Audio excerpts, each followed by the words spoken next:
اللهم إني أسألك علما نافعا.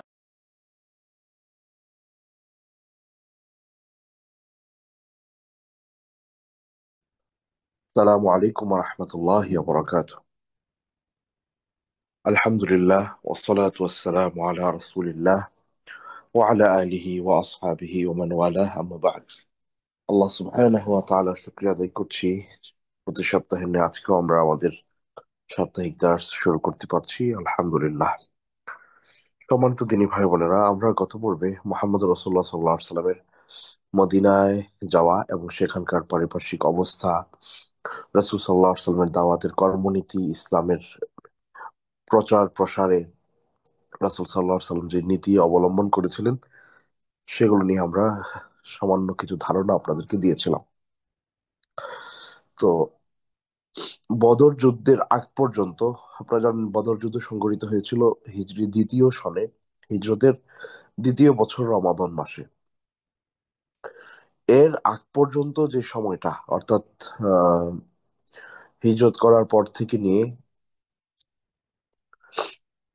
বদর যুদ্ধের আগ পর্যন্ত যে সময়টা, এই সময়টাতে মুসলমানদের মদিনার লাইফটা কেমন ছিল সেটার একটা সংক্ষিপ্ত ধারণা আপনাদেরকে আজকে দেওয়ার চেষ্টা করব ইনশাআল্লাহ, এবং কি অবস্থাতে ওনাদের উপরে যুদ্ধ করার জন্য আল্লাহর পক্ষ থেকে অনুমতি দেয়া হয়েছিল। আপনারা জানেন, যতদিন পর্যন্ত মোহাম্মদ রসুল্লাহ সাল্লাল্লাহু আলাইহি ওয়াসাল্লাম মক্কাতে ছিলেন, আল্লাহ সুবহানাহু ওয়া তাআলার পক্ষ থেকে সেই অনুমতি ছিল না যে তারা যুদ্ধ বিগ্রহে লিপ্ত হবে। সঙ্গত কারণে মুসলমানদের মানে শক্তি, সামর্থ্য হয়তো ব্যক্তিকেন্দ্রিক ছিল কিন্তু সামষ্টিক ছিল না। আর সামষ্টিক শক্তি না থাকার কারণে আপনি যদি যুদ্ধে লিপ্ত হয়ে যান, তখন বড় রকমের ক্ষতি সবার হতে পারে।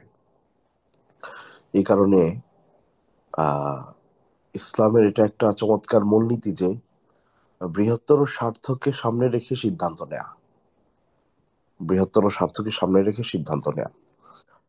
অনেক সময় দেখা যায় আমাদের অনেক ব্যাপারে ইসলামের স্কলারগণ, মুসলিম মনীষী যারা আছেন, ওলামায়ে কেরাম যারা আছেন, অনেক ব্যাপারে বোঝা যাচ্ছে যে এই কাজ সমাজে চলছে বা দেশে চলছে, কিন্তু সরাসরি সেটাতে কোনো কিছু করা যাচ্ছে না। কোনো কিছু করতে গেলেই দেখা যাবে যে বৃহত্তর পরিসরে মুসলমানরা ক্ষতিগ্রস্ত হবে। এই কারণে সাময়িকভাবে সেই মন্দটাকে চোখে দেখেও কিছু না বলা, সয়ে নেওয়া, এটা রাসূল সাল্লাল্লাহু আলাইহি সাল্লাম থেকেই আমরা শিখতে পারি, জানতে পারি, বুঝতে পারি। মক্কাতে যখন রাসূল সাল্লাল্লাহু আলাইহি সাল্লাম ছিলেন, আমরা জানি অনেক সাহাবারা নির্যাতিত ছিলেন, কিন্তু কেউই মক্কার লোকদেরকে আঘাতের পরিবর্তে আঘাত করে নাই। বরং রাসূল সাল্লাল্লাহু আলাইহি সাল্লাম বলেছেন, সবরান আলা ইয়াসার ফা ইন্না মাওইদাকুমুল জান্নাহ। হে ইয়াসিরের পরিবার, তোমরা ধৈর্য ধারণ করো, আল্লাহ সুবহানাহু ওয়া তাআলা তোমাদের জন্য জান্নাতের তোমাদের জন্য জায়গা নির্ধারণ করে রেখেছেন। ধৈর্যের কথা বলা হয়েছে, ধৈর্য ধারণ করতে বলা হয়েছে। তখন ওমর রাদিয়াল্লাহু তাআলার মতো ব্যক্তি কিন্তু মক্কায় ছিলেন, হামজা রাদিয়াল্লাহু তাআলার মতো ব্যক্তি মক্কায় ছিলেন।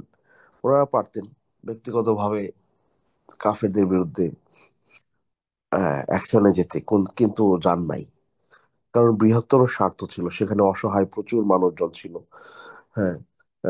তো সাময়িকভাবে আপনার রাসূল সাল্লাল্লাহু আলাইহি সাল্লাম দাওয়াতের শুরুর দিকটা যেহেতু ছিল, সেখানে তিনি কখনোই আগ বাড়িয়ে শত্রুদের বিপক্ষে অস্ত্র ধরার কথা সাহাবাদেরকে বলেন নাই।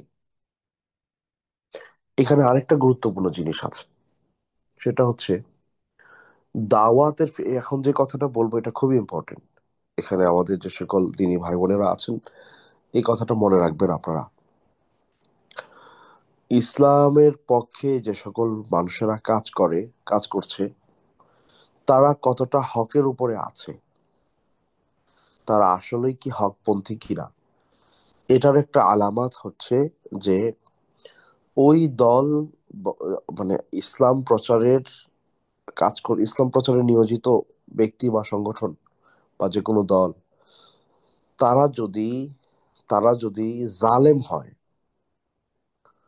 তারা যদি তাদের দাওয়াত প্রচার করতে গিয়ে জালেমের ভূমিকা পালন করে, মাজলুম না হয়ে জালেমের ভূমিকা পালন করে, তাহলে তারা হকপন্থী দল না। রসুল করিম সাল্লাল্লাহু আলাইহি ওয়াসাল্লামের আপনি মক্কার জীবনটা দেখেন, দীর্ঘ 13 বছর আল্লাহ রসুল সাল্লাল্লাহু সাল্লাম এবং ওনার সাহাবায়ে কেরাম সবাই মাজলুম ছিলেন, কাফেরদের দ্বারা নির্যাতিত, নিষ্পেষিত। ওনারা জালেম ছিলেন না। হকপন্থী কোন দল ইসলামের দাওয়াত দিবে আর তারা জুলুম করবে, এটা মুসলমানদের আলামত না। বাংলাদেশে কিছু মানুষ এমন আছে যারা দাওয়াতের কাজ করছে, কিন্তু তাদের আচার আচরণ, কথাবার্তা, মানুষের সাথে ব্যবহার, এগুলোর মিশ্রিত কথাবার্তা। তারা অন্যের উপরে জুলুম করছে কথা দিয়ে, অন্যকে আঘাত করছে আচরণ দিয়ে। তাহলে বুঝতে হবে যে এই এই এই ধরনের আচার আচরণ যাদের থেকে প্রকাশ পাচ্ছে, তাদের মধ্যে দিনের যথেষ্ট ত্রুটি আছে। তারা যদিও বলছে আমরা দিন প্রচার প্রসার করছি বা আমরা বিশুদ্ধ দিন প্রচার করছি, তারপরেও বুঝতে হবে যে তাদের মধ্যে ত্রুটি আছে। কারণ রাসূল সাল্লাল্লাহু আলাইহি সাল্লাম যে দাওয়াত নিয়ে এসেছেন, সেখানে মুসলিমরা দাওয়া প্রচার করার ক্ষেত্রে কখনো জালেম ছিলেন না, বরং তারা মাজলুম ছিলেন। তো এই জন্যে কোন ইসলামী দলের ব্যক্তি বা সংগঠন যারাই আছে তারা যদি দাওয়াতের কাজ করতে গিয়ে জালেম হিসেবে সমাজে তাদেরকে মানুষ চিনে, হোক সেটা কথাবার্তা দিয়ে, হোক সেটা আচরণ দিয়ে, হোক সেটা আপনার কি বলে পেশি শক্তি দিয়ে, যেটাই হোক, যদি তাদের পক্ষ থেকে জুলুম প্রকাশ পায়, তাহলে বোঝা যাবে যে তাদের মধ্যে খালাল বা ত্রুটি আছে। কারণ রাসূল সাল্লাল্লাহু আলাইহি সাল্লামের দাওয়াতের জীবনে উনি এবং ওনার সাহাবায়ে কেরাম কেউই জালেম ছিলেন না, বরং তাদের উপরে জুলুম করা হয়েছে মক্কার 13 বছর। এই কারণে সাহাবাদের অনেকে আবিসিনিয়া বা ইথিওপিয়া হিজরত করেছেন, পরবর্তীতে মদিনায় হিজরত করেছেন। ওনারা অসহায় ছিলেন, ওনারা নিজেরা তাদের বিরুদ্ধে অস্ত্র ধারণ করেন নাই শুরুর দিকটায়। আচ্ছা, এরপরে আমরা জানি রাসূল সাল্লাল্লাহু আলাইহি সাল্লাম নিজেও মক্কা ছাড়তে বাধ্য হলেন এবং মক্কা ছেড়ে উনি মদিনায় পৌঁছে গেলেন। তো মদিনায় আসার পরে যে কাজটা হলো যে মক্কার যে সকল লোকজন ছিল, মক্কা যারা পরিচালনা করত, আবু জাহাল তাদের নেতৃত্বে ছিল, আবু সুফিয়ান অন্যতম লিডার ছিলেন, তখন তিনি ইসলাম গ্রহণ করেন নাই। তো তারা সবসময় মদিনাতে যে সকল পৌত্তলিক বা মুশরিক ছিল, মদিনায় যারা ইসলাম গ্রহণ করেন নাই পৌত্তলিক বা মুশরিক ছিল, তাদের সাথে আবার মক্কার মুশরিকদের যোগাযোগ ছিল, কথাবার্তা হতো, মানে পত্র মারফত যোগাযোগ হতো। এই এই ধরনের যোগাযোগ ব্যবস্থা চালু ছিল। আবার মক্কার লোকজন মদিনার পথ ধরে তারা সিরিয়ায় ব্যবসা বাণিজ্যের জন্য যাইতো। তো তারা যেটা করতে পেরেছে বা তখন করতো সেটা হচ্ছে যে রসুল সাল্লাল্লাহু আলাইহি সাল্লাম যখন মদিনায় আসলেন, এসে তিনি মসজিদ প্রতিষ্ঠা করলেন, যেটা নিয়ে আমরা কথা বলেছি। মুসলিম ভাইদের মধ্যে মানে আনসার মুহাজিরদের মধ্যে ভ্রাতৃত্ববোধ, ভ্রাতৃত্বের বন্ধন তৈরি করলেন। এরপরে এখানে যারা অমুসলিম আছে, যারা ইয়াহুদি ছিল, তাদের সাথে চুক্তিবদ্ধ হলেন। অন্যান্য যে সকল গোত্র ছিল তাদের সাথে চুক্তিবদ্ধ হলেন। সবার উদ্দেশ্য একটাই, যে মদিনাকে প্রোটেক্ট করা, মদিনা যেন নিরাপদে থাকে। মদিনা নিরাপদ থাকলে আমরা সবাই নিরাপদে বসবাস করব, এইভাবে। তো মক্কার মুশরিকরা রাসূল সাল্লাল্লাহু আলাইহি সাল্লাম মদিনাতে নিরাপদে এসে পৌঁছেছেন, এখন তিনি শান্তিতে আছেন, ভালো আছেন, এটা কোনোভাবেই তাদের সহ্য হচ্ছিল না। তো তারা কি করতে লাগলো, নানান রকমের হুমকি ধমকি রাসূল সাল্লাল্লাহু আলাইহি সাল্লামকে দেয়া শুরু করলো। পত্র মারফত মক্কায় মুশরিকদের কাছে পত্র পাঠাইতো, বলতো যে আমরা থেমে নাই, ওনাকে আমরা দেখে নিব, এটা সেটা নানান কিছু।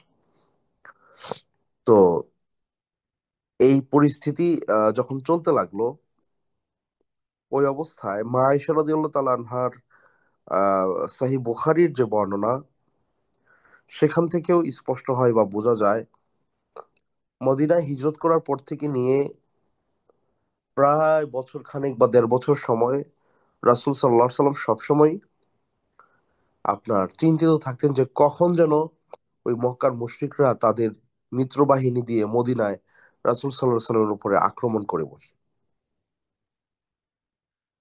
এটা একটা খুবই ভয়ের ব্যাপার ছিল।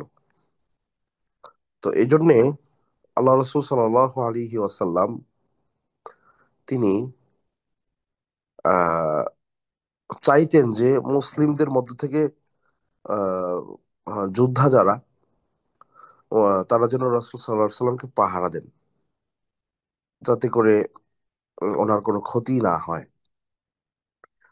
তো এই জন্যে সাহাবায়ে কেরাম নিয়মতান্ত্রিক ভাবে, এটা একদিন দুই দিনের ব্যাপার ছিল না, মানে এই ভয়টা মদিনায় আসার পর থেকে শুরু করে একেবারে আপনার বদর যুদ্ধের কাছাকাছি সময় পর্যন্ত রাসূল সাল্লাল্লাহু আলাইহি সাল্লাম এই জিনিসটা ভয় করতেন। বা আল্লাহ সুবহানাহু ওয়া তাআলার কোরআনুল কারীমের একটা আয়াত নাজিল হয়েছিল, সেই আয়াত নাজিল হওয়ার আগ পর্যন্ত, সময় পর্যন্ত রাসূল সাল্লাল্লাহু আলাইহি ওয়াসাল্লাম মানে খুব বেশি মানে ছিলেন যে কখন তারা তাদের মিত্র কোনো পক্ষ দিয়ে বা গুপ্ত কোনো ব্যক্তির মাধ্যম ব্যক্তির সহযোগিতায় রাসূল সাল্লাল্লাহু আলাইহি সাল্লামকে আক্রমণ করে বসে কিনা। কারণ তারা খুব চাইতেছিল যে রাসূল সাল্লাল্লাহু আলাইহি সাল্লামকে হত্যা করবে।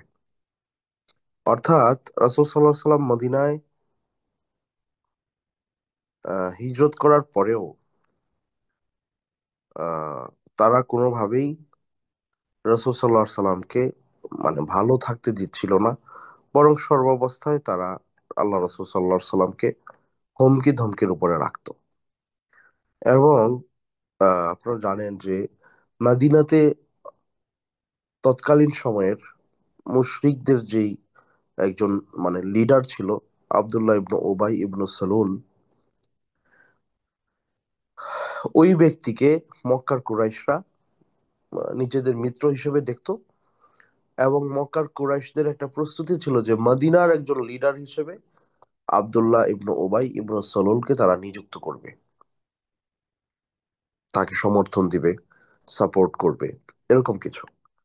আর মদিনার যে সমস্যাটা ছিল ভেতরকার, সেটা ছিল মদিনাতে আউস এবং খাজরাজ নামে দুইটা গোত্র ছিল, এবং ইয়াহুদিদের বসবাস ছিল মদিনায়। প্রচুর ইয়াহুদি সেখানে বসবাস করত। তো ইয়াহুদিরা সবসময় যেটা করত যে ভেতর দিক থেকে ইন্ধন দিয়ে এই দুই গ্রুপের মধ্যে সবসময় তারা যুদ্ধ বিগ্রহ মানে চালিয়ে রাখতো। যুদ্ধ কখনো থামতো না, গৃহযুদ্ধের অবস্থা পরিস্থিতি, একজন আরেকজনের সাথে বিদ্বেষ, এই অবস্থা ছিল। কিন্তু মদিনার মুশরিকরা যারা মুশরিক ছিল, তারাও চাইতো যে আমরা একটু শান্তিতে বসবাস করি। তো তারা একজন নেতার অপেক্ষায় ছিলেন। তো আব্দুল্লাহ ইবনে উবাই ইবনে সালুল,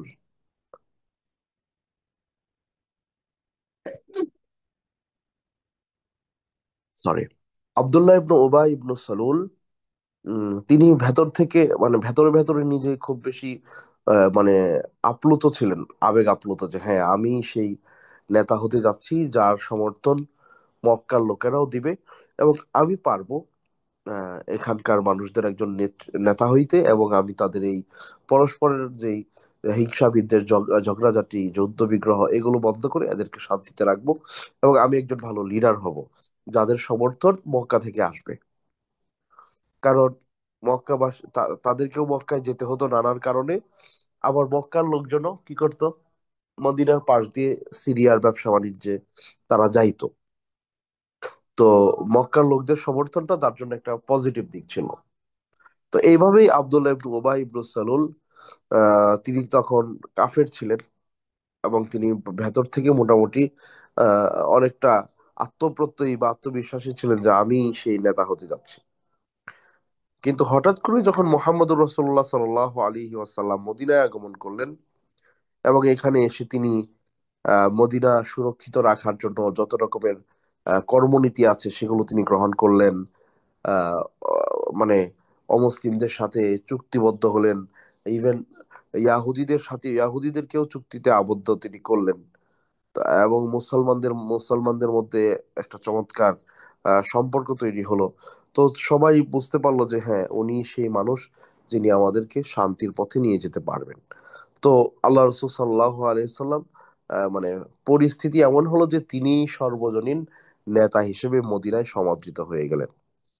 তো আব্দুল ইবনে উবাই ইবনে সালুল তিনি ভেতর থেকে চাচ্ছিলেন যে উনি নেতা হবেন।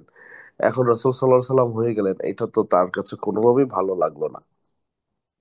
তো তখন তিনি কি করলেন, তিনি আবার চিন্তা করলেন যে আমি আসলে এখন যদি মোহাম্মদের বিপরীতে অবস্থান করি, মোহাম্মদ সাল্লাহ আলিয়াল্লাম ওনার বিপরীতে অবস্থান করে কিছু করতে যাই, তাহলে মদিনায় আমি ভালো করতে পারবো না। কারণ মদিনায় এখন আনসাররা মুহাজিররা সবাই একত্রিত হয়ে ভালো অবস্থান তৈরি করে ফেলছে। তখন তিনি কি করলেন, কৌশল করে, অপকৌশল আর কি, তখন তিনি মুসলমানদের সাথে মিলে যাওয়ার চিন্তা করলেন। যে তিনি বললেন যে হ্যাঁ, আমি মুসলমান হতে চাই। তিনি রাসূল সাল্লাল্লাহু আলাইহি সাল্লামের কাছে ইসলাম গ্রহণ করলেন, কিন্তু ভেতর থেকে তিনি মুসলমান হলেন না। তিনি মক্কার মুশরিকদের সাথে একেবারে আগের যে সম্পর্ক সেটা তিনি বজায় রাখলেন। অর্থাৎ নামে মাত্র তিনি মুসলিম হলেন, কিন্তু ভেতর থেকে তিনি কোনোভাবেই ইসলাম গ্রহণ করেন নাই। কেন এমনটা করলেন? কারণ তিনি যদি ইসলাম গ্রহণটা তখন না করতেন, হ্যাঁ, তখন এখন তো অবস্থা এমন হয়েছে যে মদিনাতে মক্কার যারা মুহাজির তারা মদিনায় চলে আসছে, মদিনার যারা আনসার তারাও মদিনাতে আছে, মুসলমানদের একটা বড় শক্তি সেখানে তৈরি হয়ে গেছে। এবং তাদের বিপরীতে গিয়ে সে ভালো কিছু করতে পারবে না মদিনায় থেকে। তো এই জন্য সে চিন্তা করলো যে ঠিক আছে, আমি তাদের সাথে মিশে যাই। তাদের সাথে মিশে যাওয়ার ফায়দা কি? যে কোনো না কোনো ভাবে যদি মোহাম্মদ সাল্লাহ সাল্লাম ওনাকে শেষ করে ফেলা যায় বা ওনাকে দুনিয়া থেকে বিদায় করা যায়, তাহলে আমি হব তাদের একমাত্র লিডার, যোগ্য ব্যক্তি আমি হিসেবে আছি। এইটা ছিল তার ভেতরের চিন্তা। অথচ এই মানুষটা সুবহানাল্লাহ, রাসূল সাল্লাল্লাহু আলাইহি সাল্লামকে সামনাসামনি অনেক ভালোবাসতেন, মুসলমানদেরকে সামনাসামনি অনেক ভালোবাসতেন, দেখাতেন যে উনি পাক্কা মুসলমান, প্রথম কাতারে এসে নামাজে দাঁড়াতেন, মানুষকে কল্যাণের দিকে আহ্বান করতেন।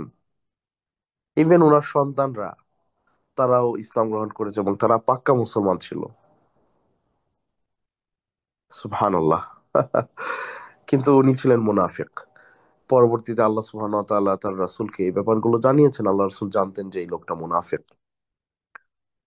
তো উপর থেকে তারা ইসলামের মানে ইসলাম গ্রহণ করেছে এটা বোঝাই তো, কিন্তু ভেতর থেকে তারা ইসলামের বিপক্ষে শক্তি ছিল, যাতে করে নিজেদের স্বার্থ হাসিল করতে পারে।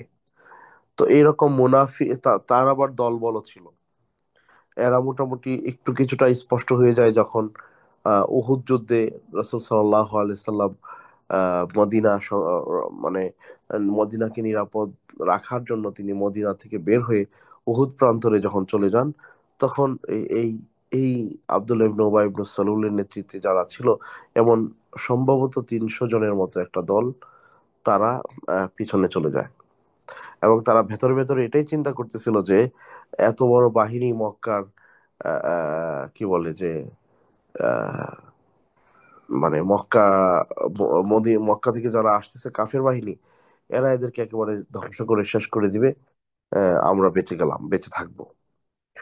তো যাই হোক, আল্লাহ সুবহানাহু ওয়া তাআলা আমাদের হেফাজত করুন, নেফাকি থেকে আমাদেরকে মুক্ত রাখুন। তো মুনাফিকদের ব্যাপারে আল্লাহ সুবহানাহু ওয়া তাআলা দেখবেন যে সূরা বাকারা আহ, মানে একেবারে শুরুর দিকেই মুনাফিকদের ব্যাপারে আলোচনা নিয়ে আসছেন। নেফাকিটা খুবই ভয়ঙ্কর জিনিস, এবং আল্লাহ সুবহানাহু ওয়া তাআলা কোরআনে বলেছেন ইন্নাল মুনাফিকিনা ফি দারকিল আসফালি মিনান নার, যে মুনাফিকরা তো জাহান্নামে যাবেই, একেবারে জাহান্নামের একেবারে সবচেয়ে ভয়ঙ্কর পরিস্থিতিতে তারা থাকবে। সবচেয়ে নিচের জাহান্নামটা তারা পাবে, সবচেয়ে জঘন্য জাহান্নামটা তারা পাবে। কারণ কাফের যারা, তারা নিজেরা স্বীকার করে আমরা কাফের, ইসলামের শত্রু। কিন্তু যারা মুনাফিক তারা উপর থেকে বোঝায় যে তারা ইসলামের শক্তি, কিন্তু ভেতর থেকে তারা ইসলামকে ধ্বংস করে দিতে চায়, যতটুকুই বা পারুক বা না পারুক। তো এই জন্য আল্লাহ সুবহানাহু ওয়া তাআলা তাদের ব্যাপারে বলেছেন যে ফি কুলুবিহিম মারাদ ফাযাদাহুমুল্লাহু মারাদা, যে তাদের অন্তরে রয়েছে ব্যাধি। এদের এরা এরা রোগাক্রান্ত মানুষ, এরা ব্যাধিযুক্ত মানুষ। এদের অন্তরে বক্রতা আছে, ব্যাধি আছে, রোগ আছে, এবং আল্লাহ সুবহানাহু ওয়া তাআলা এই রোগটাকে আরো বাড়ায় দেন। তো এটা খুবই ভয়ঙ্কর জিনিস। সবসময় আল্লাহ সুবহানাহু ওয়া তাআলার কাছ থেকে নেফাকি থেকে মুক্ত থাকার দোয়া করা উচিত। কোনো অবস্থাতেই যেন আমরা নেফাকিতে পতিত না হই। আল্লাহ আমাদেরকে নেফাকি থেকে মুক্ত রাখুন, আল্লাহুম্মা আমিন। তো যে কথাটা বলতেছিলাম যে আহ মক্কার মুশরিকরা রাসূল সাল্লাল্লাহু আলাইহি ওয়াসাল্লামের ব্যাপারেই এতটা কঠোর ছিলেন তা না। মানে অবস্থা এমন ছিল যে মুসলমানরা যখন মক্কা ছেড়ে মদিনা হিজরত করেছে, মদিনা থেকে কোনো ব্যক্তি, যারা মদিনাবাসী, এমনও কেউ মক্কায় গিয়ে তাওয়াফ করবে সেই পথও তারা বন্ধ করে দিয়েছিল, যে কাবাতে তারা আর আসতে পারবে না। তো মক্কার এমন একজন গণ্যমান্য ব্যক্তি ছিলেন সাদ ইবনু মুআজ। তিনি মদিনার একজন গণ্যমান্য ব্যক্তি ছিলেন সাদ ইবনু মুআজ।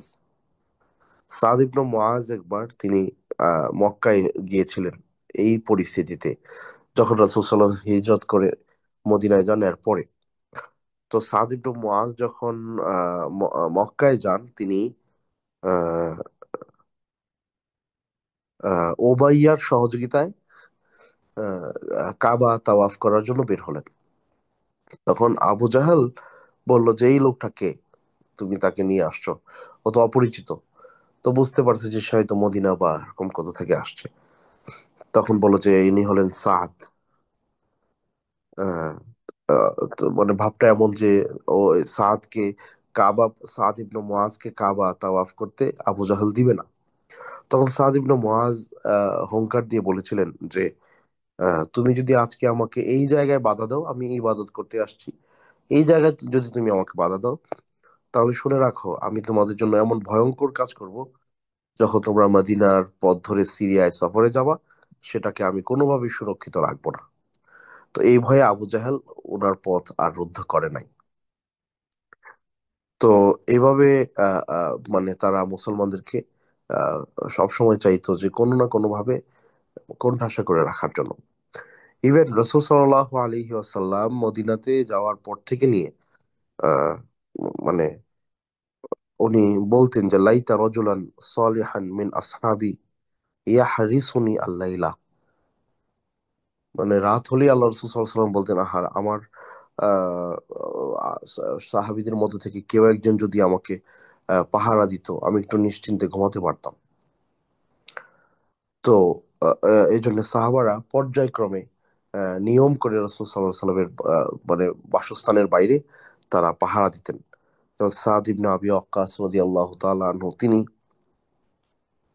একদিন রাসূল সাল্লাল্লাহু আলাইহি সাল্লামের ঘরের বাইরে গিয়ে অস্ত্র সশস্ত্র অবস্থায় অবস্থান করছেন। আল্লাহ রাসূল সাল্লাল্লাহু আলাইহি সাল্লাম আঁচ করতে পারলেন যে কেউ সশস্ত্র অবস্থায় বাইরে দাঁড়িয়ে আছে। আল্লাহ রাসূল বললেন যে কে বাইরে? তখন সাদ ইবনে আবি ওয়াক্কাস বললেন যে ইয়া রাসূলুল্লাহ, আমি, আপনি নিশ্চিন্তে ঘুমাতে পারেন, আপনার পাহারায় আমি নিযুক্ত আছি। তো এইভাবে চলতে লাগলো। এক পর্যায়ে আহ আল্লাহ সুবহানাহু ওয়া তাআলা সূরা মাইদার ওই আয়াতটা নাজিল করলেন যে আল্লাহু ইয়াসিমুকা মিনান নাস, যে হে রাসূল, আল্লাহ আপনাকে এই বিপদগামী লোকদের হাত থেকে রক্ষা করবেন, এরা আপনার কোনো ক্ষতি করতে পারবে না। তো তখন আল্লাহ রাসূল সাল্লাল্লাহু আলাইহি সাল্লাম তার সাহাবীদেরকে বললেন যে ইয়া আইয়ুহান নাস ইনসারিফু আন্নি ফাকাদ আসামানি আল্লাহু আযজা ওয়া জাল, যে ঠিক আছে তোমরা এতদিন পাহারা দিয়েছো আমাকে, দ্যাটস এনাফ, আর লাগবে না, আল্লাহ নিজে আমাকে শত্রুদের হাত থেকে রক্ষা করবেন। কারণ আল্লাহ রাসূল সাল্লাল্লাহু আলাইহি সাল্লাম অনুভব করতেন যে মক্কাবাসীরা বসে নাই। হিজরতের সময় তারা পুরস্কার ঘোষণা করেছিল যে যারা ওনাকে ধরে দিতে পারবে, সেখানে যে তারা ব্যর্থ হয়েছে। মদিনায় যাওয়ার পরে মদিনার মুশরিকদের সাথে মক্কার মুশরিকদের যোগাযোগ ছিল, সংযোগ ছিল, এবং গুপ্ত হত্যা করার মতো লোক সেখানে প্রস্তুত ছিল। এই সমস্ত কারণে আল্লাহ রাসূল সাল্লাল্লাহু আলাইহি ওয়াসাল্লাম চাইতেন যেন সাহাবীদের কেউ আল্লাহ রাসূল সাল্লাল্লাহু আলাইহি ওয়াসাল্লামকে পাহারা দিয়ে রাখেন। তো এই আয়াত নাজিল হওয়ার পর থেকে আল্লাহ রাসূল সাল্লাল্লাহু আলাইহি ওয়াসাল্লাম বললেন যে ঠিক আছে, আর আমাকে আর পাহারা দেওয়ার দরকার নেই, আল্লাহ আমাকে হেফাজত করবেন ইনশাআল্লাহ। তো এইভাবে পরিস্থিতি চলতে লাগলো। এবং সুবহানাল্লাহ বিহামদি, যখন আচ্ছা, এখানে আরেকটা ব্যাপার আছে। যখন মদিনাতে রাসূল সাল্লাল্লাহু আলাইহি ওয়াসাল্লাম এবং ওনার সাহাবারা আহ, 1 বছরের সময় মতো কাটালেন, এই এই লম্বা সময়, এই বছর খানেক সময়ের ভেতরে আল্লাহ রাসূল সাল্লাল্লাহু আলাইহি ওয়াসাল্লাম মোটামুটি মুসলমানদের একটা শক্ত অবস্থান সেখানে তৈরি করলেন। অনেকে ইসলাম গ্রহণ করলো। আবার আনসার মুহাজিররা পরস্পরে ভ্রাতৃত্বের বন্ধনে আবদ্ধ হলো। এবং আল্লাহ রসুল সাল্লাল্লাহু আলাইহি ওয়াসাল্লাম আরো কিছু কাজ করলেন। সেগুলো কি, যে আল্লাহ রসুল সাল্লাল্লাহু আলাইহি ওয়াসাল্লাম জানতেন যে মক্কার লোকেরা ওনাদেরকে যখন বের করে দিয়েছে মক্কা থেকে, তখন মক্কায় তাদের যে ধন সম্পদ ছিল, মক্কাতে মুসলিমদের যে ধন সম্পদ ছিল, বাড়ি ঘর ধন সম্পদ যা ছিল, সব ওনারা তো লুকিয়ে লুকিয়ে এক একজন জীবন নিয়ে পালায়া চলে আসছে। তো তাদের যে ভিটা বাড়ি ধন সম্পদ জায়গা জমি যাই ছিল, সম্পত্তি যাই ছিল, এইগুলো কিন্তু মক্কার কাফেররা দখল করেছিল। এই সম্পদগুলো তারা নিজেরা নিজেদের মতো করে এই সম্পদ আত্মসাৎ করেছিল। এবং তাদের বড় রকমের কি বলে ব্যবসার এবং আপনারা জানেন যে তৎকালীন সময়ে নানান ধরনের ব্যবসা বাণিজ্য করা হতো। চামড়া বিক্রি, কেনা বেচা, আরো নানান ধরনের ফল ফসল বিক্রি টিক্রির ব্যবস্থাপনা ছিল। এবং তাদের এটা ছিল তাদের ব্যবসা। তো সিরিয়ার দিকে ওই মদিনার পথ ধরে সিরিয়া পর্যন্ত গিয়ে তারা ব্যবসা করত। তো আল্লাহ রসুল সাল্লাল্লাহু আলাইহি ওয়াসাল্লাম জানতেন যে তাদের তাদের যে সম্পদ, এই সম্পদের লায়ন পার্ট আমাদের, আমাদের থেকে তারা কি করেছে, সম্পদ আত্মসাৎ করে এই টাকা দিয়ে তারা ব্যবসা করতেছে। আবার এইভাবে শক্তি সঞ্চয় করে যে কোনো টাইমে আমাদেরকে তারা আক্রান্ত করবে, আঘাত করবে, আমাদেরকে শেষ করে ফেলতে চাইবে। এই পরিস্থিতির কারণে আল্লাহ রসুল সাল্লাল্লাহু আলাইহি সাল্লাম কয়েকটা কাজ করলেন। নাম্বার ওয়ান, নিজেরা সুসংগঠিত হলেন। এর পাশাপাশি মদিনার আশেপাশে যারা ছিলেন তাদের সবার সাথে চুক্তিবদ্ধ হয়ে গেলেন যে কেউ আমাদের আর শত্রু নাই, আমরা একে অপরের বন্ধু। মদিনা রক্ষা করার জন্য আমরা আহ, তুমি তোমার ধর্ম নিয়ে থাকবা, আমি আমার ধর্ম নিয়ে থাকবো, কিন্তু মদিনা রক্ষার্থে আমরা একসাথে কাজ করব।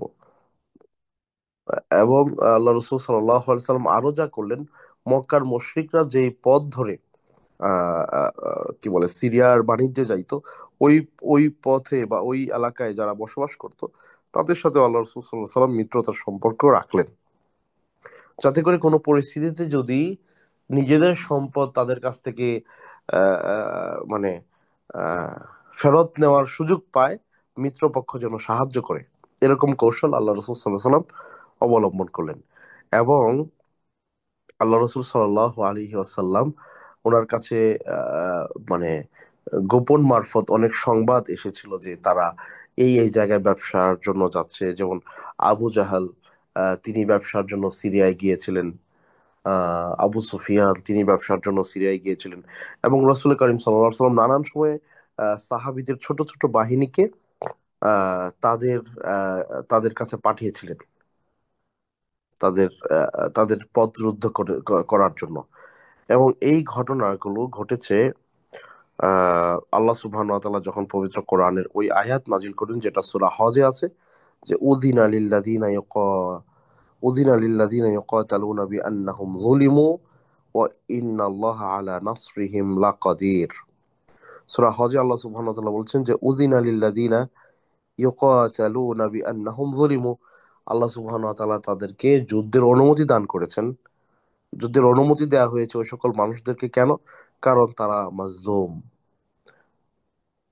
তারা তাদের ঘর বাড়ি টাকা পয়সা অর্থ সম্পদ যাই ছিল সবকিছু ফেলে রেখে সব সর্বশান্ত হয়ে মদিনায় খালি হাতে ফিরে আসতে হয়েছে। আবার তারা শারীরিকভাবে নির্যাতিত ছিল, মানসিকভাবে নিষ্পেষিত ছিল। এই মানুষগুলো যখন এখন সামর্থ্যবান হচ্ছে, শক্তিমান হচ্ছে, শক্তিশালী হচ্ছে, আল্লাহ সুবহানাহু ওয়া তাআলা বলেন ঠিক আছে, তোমরা তোমাদের অধিকার ফিরে আনার জন্য তাদের সাথে যুদ্ধে লিপ্ত হইতে পারো, এই অনুমতি তোমাদেরকে দেয়া হলো। এই অনুমতি পাওয়ার পরে আল্লাহ রাসূল সাল্লাল্লাহু আলাইহি সাল্লাম ছোট ছোট বাহিনী প্রায় ছয়টার মতো, ছয়টা বা আটটা, সরি আটটার মতো, হ্যাঁ, আটটা, আটবার বদর যুদ্ধের আগ পর্যন্ত সময়ের মধ্যে প্রায় আটবার আল্লাহ রসুল সাল্লাহ সাল্লাম বিভিন্ন সময় সাহাবীদের নেতৃত্বে ছোট ছোট দল এই কাফিরদের পথ রুদ্ধ করার জন্য বা তাদের মুখোমুখি হওয়ার জন্য পাঠিয়েছিলেন। তো কোনোবারই ওইভাবে বড় রকমের কোনো ধরনের আহ মানে যুদ্ধ হয় নাই। হয়তো তাদের কাছে সংবাদ ছিল মুসলমানরা আসতেছে, তারা অন্য পথে পালিয়ে গেছে, বা সাক্ষাৎ হয়েছে দূর থেকে, একটু এই এই পক্ষ তীর ছুড়েছে, ওই পক্ষ তীর ছুড়েছে, এরপরে ওইখানকার মিত্ররা এসে যুদ্ধ থামিয়ে দিছে, এমনও হয়েছে। এবং একবার রাসূল সাল্লাল্লাহু আলাইহি ওয়াসাল্লাম নিজেও সেই সেই বাহিনীর সাথে যুক্ত হয়েছিলেন। এইভাবে মুসলমানরা চেষ্টা করতেছিলেন যে কিভাবে নিজেদের শক্তি সঞ্চয় করা যায়। এটার দুইটা উদ্দেশ্য ছিল। একটা হচ্ছে আমাদের যে সম্পদ তারা হরণ করে নিয়ে গেছে, এগুলো আমাদের অধিকার আমরা ফিরিয়ে নিব, যেহেতু আল্লাহ অনুমতি দিয়েছেন যে আমরা এখন যুদ্ধ করতে পারি। দুই নাম্বার হচ্ছে যে যখন মুসলমানরা ধাওয়া করতেছে তাদেরকে, তো নিঃসন্দেহে তাদের মনের ভেতরেও এক ধরনের ভয় কাজ করার কথা, যে না, আমরা যেরকম তাদেরকে মক্কায় দুর্বল ভেবেছিলাম, যে এরা মাথা উঠাইতেই জানে না, এই মানুষগুলো তো এখন অস্ত্র নিয়ে আমাদের পেছনে দৌড়াচ্ছে। তো এই সংবাদও তাদের কাছে পৌঁছে দেওয়া উদ্দেশ্য ছিল। তো এইভাবেই আস্তে আস্তে বদর যুদ্ধের সেই গ্রাউন্ড তৈরি হলো। যখন আল্লাহ রসুল সাল্লাহ আলহি আসাল্লামের কাছে সংবাদ আসলো যে আবু সুফিয়ান, তখন তিনি কাফের ছিলেন রদি আল্লাহ তাআলা আনহু, পরবর্তীতে তিনি ইসলাম গ্রহণ করেছেন, ওনার নেতৃত্বে বড় একটা কাফেলা সিরিয়ার বাণিজ্য পথ, মানে সিরিয়ার থেকে বাণিজ্যিক সেই বহর নিয়ে মদিনার পাশ ধরে যাবেন। তখন আল্লাহ সুবহানাহু ওয়া তাআলা তার রাসূলকে অনুমতি দিয়েছিলেন সেই পথ আগলে রেখে তাদেরকে নিজেদের অধিকার তাদের কাছ থেকে ফিরিয়ে আনা। তো এটা ছিল মূলত বদর যুদ্ধের বড় রকমের একটা আহ, কারণ, যে কাফেররা চেয়েছিল তারা আরো বেশি শক্তি সঞ্চয় করবে। অর্থনৈতিকভাবে আপনি যখন শক্তিশালী হবেন, তখন আপনার পক্ষে লোক থাকবে বেশি, আপনার যুদ্ধের প্রস্তুতি থাকবে বেশি। তো তারা চেয়েছিল যে ওখান থেকে ভালোভাবে ব্যবসা বাণিজ্য করে টাকা পয়সা, অর্থ সম্পদ আরো বাড়িয়ে, যুদ্ধের সরঞ্জামাদি আরো বাড়িয়ে মদিনায় আমরা অ্যাটাক করব। এইভাবে তারা প্ল্যান করেছিল বা চিন্তা করেছিল ভেতর থেকে। আর রাসূল সাল্লাল্লাহু আলাইহি ওয়াসাল্লাম চিন্তা করেছিলেন যে এই বাণিজ্য কাফেলাকে যদি আমরা আটকে দিতে পারি, এদেরকে যদি আমরা মানে পরাহত করতে পারি, পরাজিত করতে পারি, তাহলে আমরা আমাদের অধিকার যেগুলো তারা ছিনিয়ে নিছে এগুলো আমরা ফেরত নিতে পারবো এবং তাদেরকে আমরা দুর্বল করতে পারবো। আর তারা যতক্ষণ দুর্বল থাকবে, মুসলমানরা ততক্ষণ শক্তিশালী থাকবে। এই ছিল বদর যুদ্ধের মানে প্রাথমিক মানে প্রেক্ষাপট বা দিক। আমরা ইনশাল্লাহ আগামী পর্বে বদর যুদ্ধের ব্যাপারে পবিত্র কোরআনে যা যা আসছে এবং হাদিসে রাসূল সাল্লাল্লাহু আলাইহি ওয়াসাল্লাম আমাদেরকে যা যা জানিয়েছেন, সেগুলোর ব্যাপারে বিস্তারিত কথাবার্তা বলবো। এবং এই যুদ্ধ আমাদের জন্য অনেক কিছু শেখায়, অনেক মানে জ্ঞান গর্ব আলোচনা এই যুদ্ধের ব্যাপারে আছে।